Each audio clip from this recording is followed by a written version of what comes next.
That was the end of the official questions, but what I'd like to do is give each of the candidates a 30-second wrap-up for any final words that they have to say to you. Jerry, why don't you start?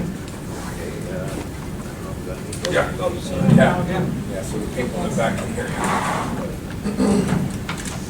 First of all, I'd like to thank the committee that put this together and the high school students that were involved in the questioning and those that are filming this.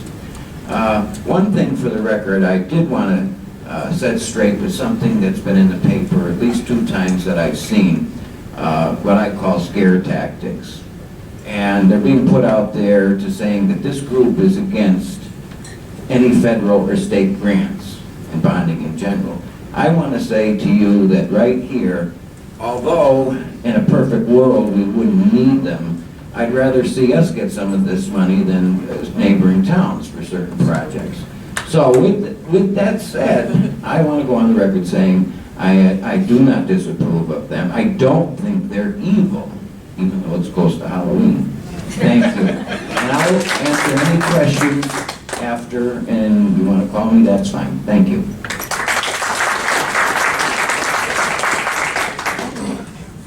I'd like to thank you all for coming out. I know how tough it is on any given night, especially a weeknight, to get out and make a meeting. I try to get to as many as I can. Don't get to nearly as many as I want to, but I do try to get to as many town council, board of ed meetings as I can. And with 3 kids, 2 of them play sports, a daughter that does all kinds of things. Giving up at night is tough, and I want to thank you all for coming out. And hopefully on Tuesday, November 3rd, for those of you that live South Route 6, I hope you pencil in my name. Thank you. Thank you, ladies and gentlemen, for coming out tonight. And we should give a round of applause to Jack Cook, young man. We need more young people. And let me just follow up on what Mr. Herring said. The other thing to bring prosperity to our town besides economic growth, there's a question that I have posed, and I'm hoping to get your response. How do we attract more middle-income couples to town? You know, we spend a lot of money on education, and our kids graduate and then they move out. So we need to have some of our kids and grandchildren come back to town, buy property, raise families, and pay taxes. And no one has quite figured out how we're going to do that. So thank you very much. I will stay after to answer any of your questions as well.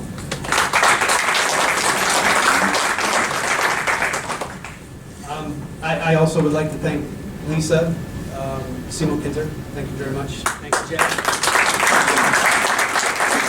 I'd like to thank Nicole Williams and the Future Business Leaders of Americans.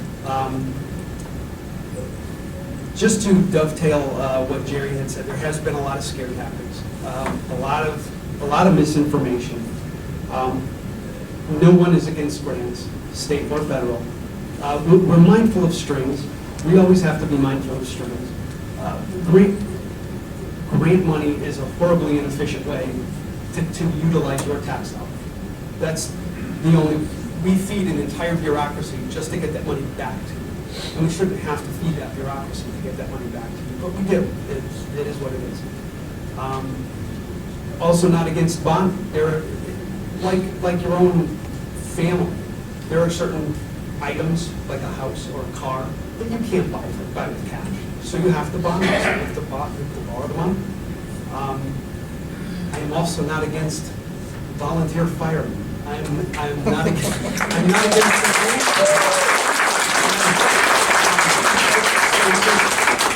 there's a lot of misinformation, and I just would like to encourage everyone to, if you have a question, please come find me. I'm everywhere. We have campaign headquarters open 5 to 9 every single night. We're available. So come on down and see us. We'll answer any question under the sun, and I will stay here after also. Yeah, I'd like to thank everybody that's already been thanked. Jack, thank you for the questions. Lisa, thank you for putting this together. I'd also like to thank my entire family for dealing with my complete absence from the homestead the past couple of months with this campaigning process. It's definitely been a learning one. Yeah, I mean, I said pretty much most of what I had to say during the questions, but You know, one of the things I'd like to, there's, for the most part, two reasons people look at a place to move to. And it's generally the education system and taxes. You know, in my case, my goal is, and I know it's a tall order, but is to make this education system a reason people want to move here. Now, whether that's going to happen in, you know, if I get on in 4 years, but I want to do everything I possibly can to strive for that. You know, I have a vested interest. I have a child in the district, so, you know, I'm not doing this for my self-interest. I'm doing it for theirs. So with that, I will be here to answer any of the questions after this. As Bill said, we have campaign headquarters that I believe I more or less have changed my zip code to be in. And yeah, so please come and ask us, you know, anything any concerns that you have. And thank you all for coming. Yes, thank you. Yes.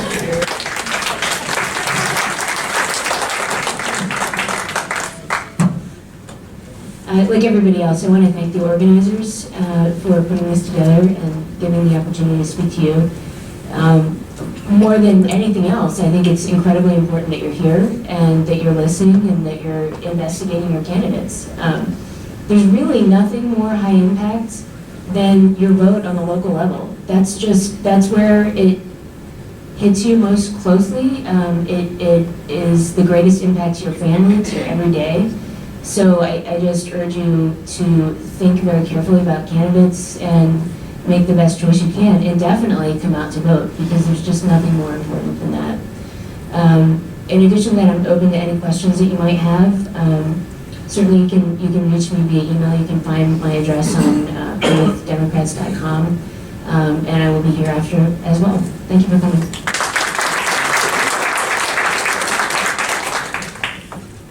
I'd like to thank everybody for this tonight. I think one of the most important things that everybody has to look at, and that is to end deficit spending. Stay within our budget, and money will come back. Because then as we get more revenue, it becomes a surplus. And that's how we can make this town become more viable, and people want to move here because that lowers our taxes.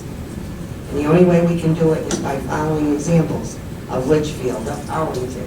And they have surpluses, and even Thomaston. They raised the taxes, but they had a surplus, so it didn't cost anything. You know, those are the things that we need to look at. Another thing is, we already have in the charter, on page 8, recall of elective officers. So it's something that doesn't have to be added. It's something that's already there, but it's very tough to do. And I, for one, would like to stay with 2 years. Thank you.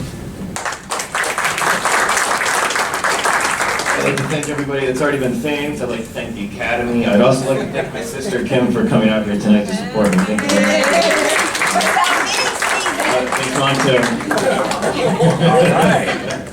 I'm not a politician, so I'm not a very wordy person, as you guys already know, but I'm also not beholden to any political party or any political leader. Like I said before, my biggest thing is our wants versus our needs, and absolutely no borrowing for wants. We need to start following the charter and come up with a way to address our unfunded liabilities and our $25 million in debt. With that being said, thank you very much.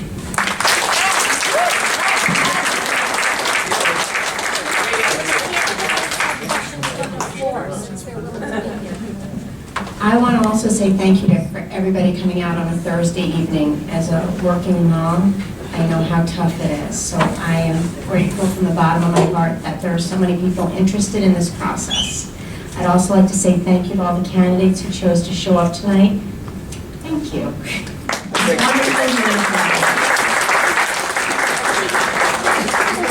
All the candidates have shared they would be willing to stay afterwards to respond to individual questions, so feel free to stay for a little bit.